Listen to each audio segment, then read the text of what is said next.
Okay, video 3, the core. I'm gonna start off by getting you to connect to the transverse abdominis, which is the innermost core muscle, and it wraps around the lower spine and protects the lower back. So it's really, really important to be aware of and to connect to. So I'll get you to lay down on your mat or on some carpet, get comfy.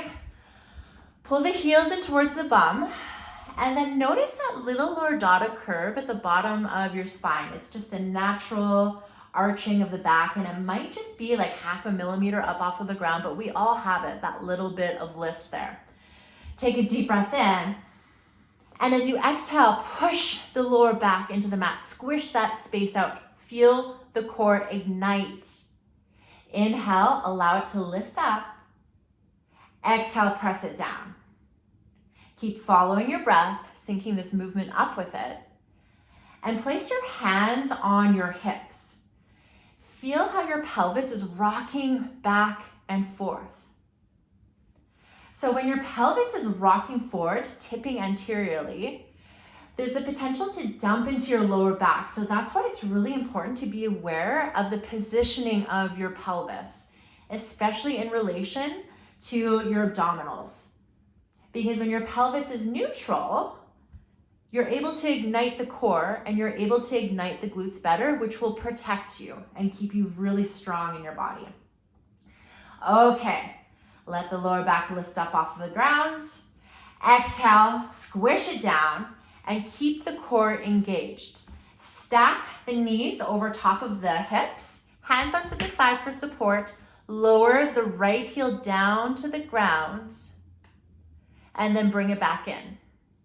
The entire time, the lower back does not come up off of the ground. Now, if you feel that it is, at a certain point with your heel lowering, stop right before it happens and really, really like bear down with all of your might. That's where you stop and then bring it back in. So your heel doesn't have to get all the way to the ground. Just drop it until you feel your lower back wanting to lift up. So it's not straining yet. There's just that hint of it letting go. Now, if it still is uncomfortable and it's still lifting up, you can hold the opposite knee in to really help yourself brace and then get all the way down. That's just gonna add some more structure, going back and forth like that. Okay, so find what position works best for you, what modification works best for you, and we're gonna sync up our breath. So big breath in.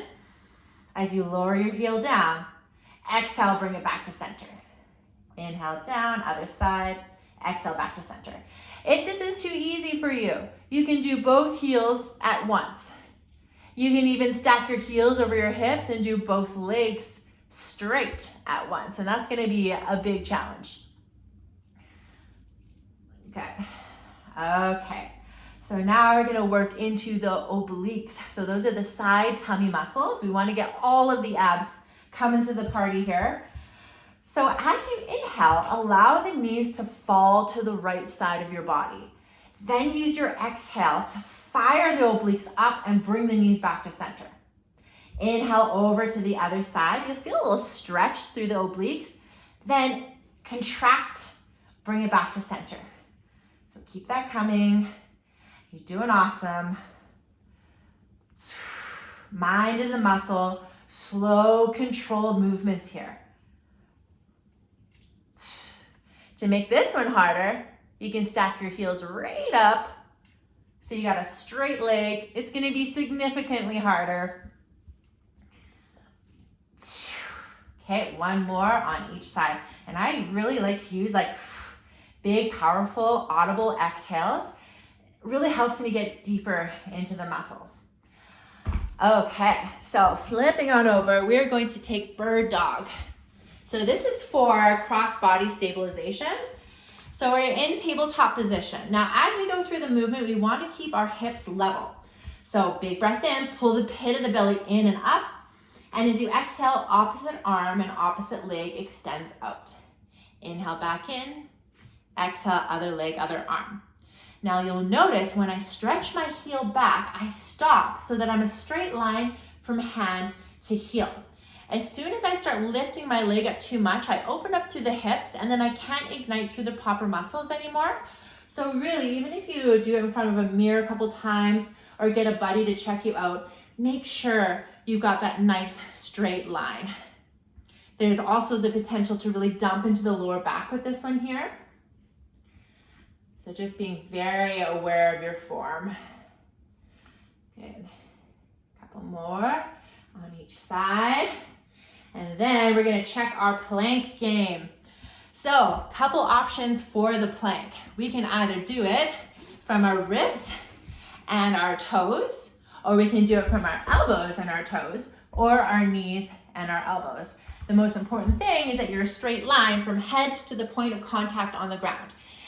Now, to do a proper plank, it's a little bit more involved than some people may think. We want all of the muscles to be igniting to support the entire body. So that means even the quad muscles are igniting. You can squeeze your glutes a little bit. You're gonna really grip the mat with your fingertips or the floor, and that's gonna help you find a little bit of rotation in your shoulders. So we're only gonna hold up for about 10 seconds right now, and then I'll let you build forward as you feel ready to. So find your position here. Now, we don't want bums up in the air. We don't want dips in the hips. Straight line. Here we go. Nice deep breaths. And we can ignite the quads by really lifting the kneecaps up.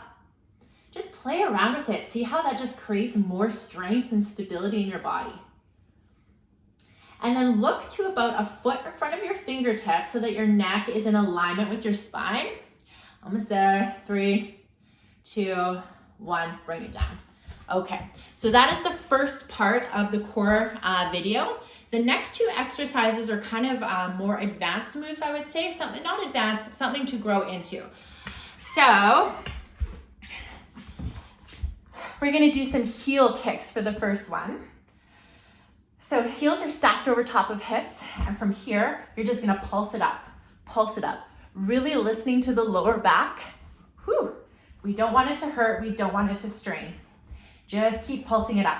Now I want you to focus on the abdominals below the belly buttons. Those are the ones that we are igniting. 3, 2, and 1. Okay, now toe touches. This is for the abdominals above the belly button. So the important one of this one is that you're not straining through the neck. Keep your tongue or your chin tucked in, almost like you're gonna give yourself like a turkey neck on purpose. So from here, reach for the toes, reach for the toes. Mind in the muscle above the belly button. Using your exhale. Whew.